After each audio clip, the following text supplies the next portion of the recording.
Hi guys, and welcome back to a new video. For Hindus, Ayodhya is the birthplace of Lord Rama. And since the time we got independence, Hindus have been demanding and fighting for building a temple. But of course, that demand had been denied for a very long time. Historians, especially the left historians, came together to say that there was no temple in Ram Janmabhoomi, or that there was no proof that Lord Ram even existed in the first place. In 1947, Babri Masjid was a mosque.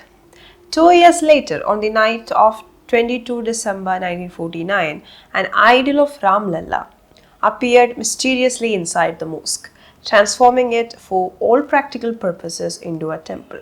The appearance of the idol was represented as a matter of divine intervention to conceal a plan executed by Hindu Mahasabha in collaboration with a few sadhus from Ayodhya. As a result, the Babri Masjid served as a temple from 1949 until it was demolished by a mob one afternoon in 1992. But this same event had another consequence. The left historians in India and across the world use this as an example to show that the entire Ram Mandir issue is nothing but a political propaganda of the right wing, or the BJP, or the Hindutva groups, to threaten democracy in this country, to increase communalism, and to establish a fascist kind of rule in India. But then over these decades, so much has happened in Ayodhya and it has finally gotten some kind of closure. But did the left historians lie to us for decades of not finding any proof of a temple beneath the mosque? Were there actual remains of a temple that they deliberately hid from the people for so many years? And if they did, what would that make them? Asking for a temple where Lord Rama was born is fascism, but concealing that there was a temple there before the mosque is what? Babur, the first Mughal ruler, commissioned the Babri Masjid in 1528. In Baburnama, which is essentially the journal of Emperor Babur, it goes like, in 1528, coinciding with AH 934 and AH 935, during his return journey to Agra after a successful expedition to eastern India, Babur rested a while in Ayodhya on the banks of the Sarayu river and ordered Mir Baki to construct a mosque in the town and left Baki behind to get the job done. So Baki did the Baki kam. If you are wondering why this screenshot is titled like this, it's actually taken from the Frontline, which is the magazine of the Hindu. It is the prime example of how the left tries to distort information about our culture and especially our history. That Babur, an emperor, went to Ayodhya and on seeing that there was no mosque there, told his commander to build one. Isn't enough evidence for these people that Babur built a mosque there? Now, Baburnama makes no reference to Ram Mandir or Ram Janmabhoomi, but when the Babri Masjid was still standing, there were some inscriptions on the walls of the mosque, which read like this: By the order of King Babur, whose justice is a building reaching to the mansion of heaven, this alighting place of the angels was erected by Mir Baki, a nobleman impressed with the seal of happiness. This is lasting charity in the year of its construction, which declares in manifest that good works are lasting. There is no God but God, and Muhammad is the prophet of the God, and say, O Muhammad, that God is one, that God is holy, unbegetting and unbegotten, and that he hath no equal. Babri Masjid is also known as the Masjid-e-Janmasthan. Whose Janmasthan? Now, the earliest records of a destruction of a temple in Ayodhya or in Ram Janmabhoomi comes from Hadidak-e-Shuhada, written by Mirza Jan, an eyewitness as well as an active participant in jihad led by Amir Ali Ametwi during the Wajid Ali Shah's regime in 1855 for the capture of Hanuman Garhi. Hanuman Garhi is just a few hundred yards from Babri Masjid.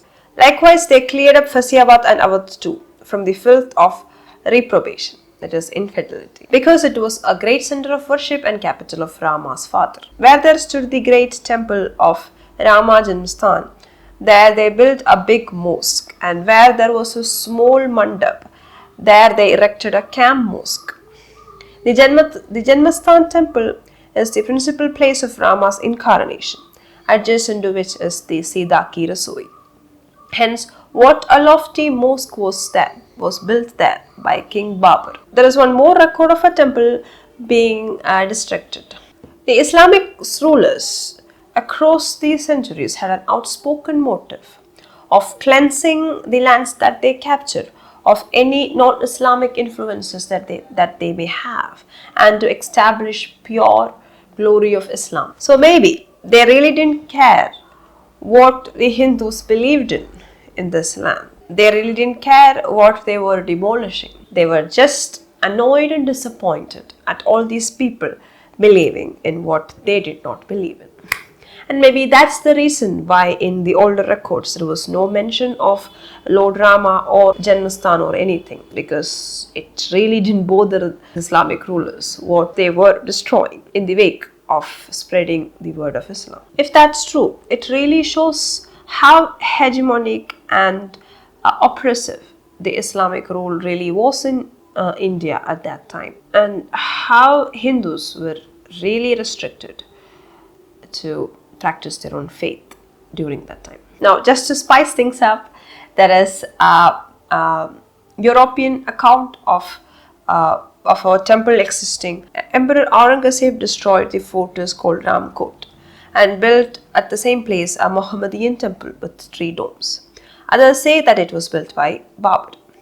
One can see 14 columns made of black stone, 5 spans in height, which occupy the site of the fortress.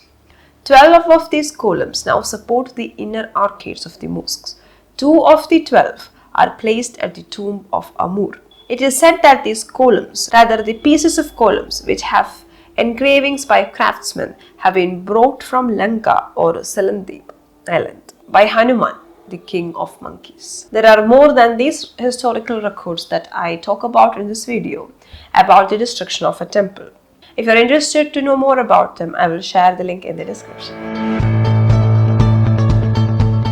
We saw evidences in the form of historical texts and records, but was there any archaeological evidences suggesting the same? And that's where the now renowned archaeologist B.B. Lal comes in. B.B. Lal spent his professional life conducting a lot of excavations at prominent Hindu sites to find evidences corroborating the mythologies that Hindus believe in, especially Ramayana and Mahabharata. These places include Ayodhya, Bharadwaj Ashram, Nandigram, Chitrakoot and Srirangavirapura. And in Ayodhya, quite accidentally, they happened to find remains of temples beneath the structure of the mosque. This was before the mosque was demolished. In his book Rama, His Historicity, Mandir and Setu, he says, attached to the piers of Babri Masjid, there were 12 stone pillars which carried not only typical Hindu motifs and moldings but also figures of Hindu deities. It was self-evident that these pillars were not an integral part of the masjid but were foreign to it. K.K. Muhammad, another archaeologist who was part of this archaeological excavation, further explains what this means. In almost all temples in the 12th and 13th centuries, you get Purna Kalasha at the base. It is the structure of a gada, water pitcher, from which foliage would be coming out. It is the symbol of prosperity and is known as Ashtamangal Chinna. Similar things were there in Babri Mosque also. There were no gods or goddesses, but Ashtamangala Chinnas were there. So on the basis of these, any archaeologist would say that these were temple remains. B.B. Lal undertook excavations on the western part of the mosque. The pillar bases were also excavated. A number of terracotta sculptures were found. If it is a mosque, you will never get depictions of human beings or animals because it is haram in Islam. This means there was a temple. Along the decades where the Ayodhya issue was raging and the left historians controlled most of the historical discourse around Ram Mandir, B.B. Lal was discredited. He was called an archaeological jingoist, irrational, communal, and so on. He was accused of manufacturing evidence, saffronizing history, and using history as a political tool to get other people into power.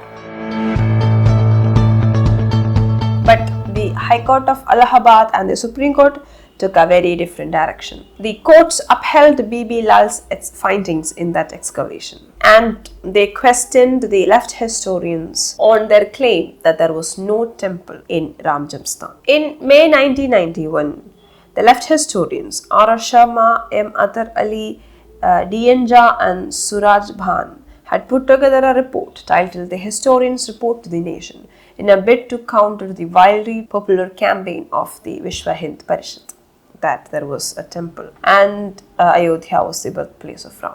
The Supreme Court took statements from every one of these historians on the legitimacy of their claims, and these are the things that they said in court. R.C. Tagaran from Delhi University said that in newspaper and magazines I have read Babur had built a mosque in Ayodhya. As a historian, I consider the newspapers and magazines to be a source of knowledge. I did not certify the authenticity of these articles and monographs. I have not read a book of any historians in this regard. I myself never did any excavation in any field. It will be wrong to say that I am not a field archaeologist.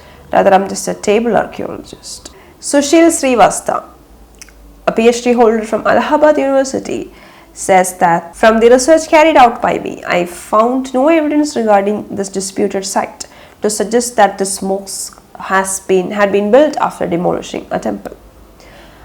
Neither can I read nor write Persian. I also do not write Arabic. I have no sound knowledge of Sanskrit. The title of my book is Disputed Mosque: A Historical Inquiry. Except from this book, there is no other research of mine nor published about medieval history. Now, S.C. Misra says this: I have heard of jizya tax. At present, I fail to recollect when and for what purpose it was levied. I do not remember that jizya was levied only on Hindus. I have read books written from the time of Babarnama to 1989 regarding construction of Babri Mosque. I do not remember the name of any book right now. In my studies, no evidence was found about the existence of any temple at this place. Suvira Jaiswal, who is from JNU, says that I've read nothing about Babri Mosque. I did not study it thoroughly, therefore I cannot say as to when Babri Mosque came into existence. I cannot say what was there at the site before coming into existence of Babri Mosque. And of course, in her knowledge also, there was no temple. Whatever knowledge I gained with respect to the disputed site was on the basis of newspaper or what others told. It is true that I am giving this statement on oath regarding Babri Mosque without any probe and not on the basis of my knowledge. Rather, I am giving statement on basis of my opinion. Supriya Verma says that I think very categorically that it is very difficult to say that some of the finds of ASI relate to Hindu religious structures because these finds could have been part of palaces, Buddhist structure, Jain structure and Islamic structure. It is wrong to say that the use of yaksh or yakshi is limited only to Hindu Dharma Shastra. In fact, it is also associated with Buddhist. I cannot say whether the word yaksh or yakshi is referred or mentioned in any religious book of Buddhism. But of course, it is Buddhist. So on and so forth, these depositions go, which they made in front of the Supreme Court. And these people also admitted to the court they did not read B.B. Lal's report on the ASI excavations that they did. Without reading it, they just went on to write a whole report on the subject. So this is the game the left historians played in this country for decades. They told the public and the media one thing when they actually had no idea on what they were even talking about. And we Indians mucked it all up. Imagine this. When the Hindutva groups claimed that there was a temple before the Babri Mosque. When ASI got evidence of such a temple, instead of rejecting them and saying that these were all political propaganda of the right, if the historians and academicians have come together, have agreed that there was indeed a temple which was built before Babri Mosque, would all of this chaos have happened? Actually, the Hindutva groups did a lot of wrongs along the way, placing the idols inside the mosque and demolishing the mosques. Two of those wrongs that they did. But that does not absolve years of misinformation and distortion of historical facts by these left historians, and calling genuine believers and devotees of Rama as bigots and fascists for asserting their religious rights. And what do you think of the entire Ram Mandir issue in Ayodhya? Please let me know in the comment section. I hope you liked this video. If you did, please hit the like button. Don't forget to check out my book. The link is given in the description. Share this video with others and follow me on my Instagram and Facebook pages. The links are given in the description. Thank you and have a great time.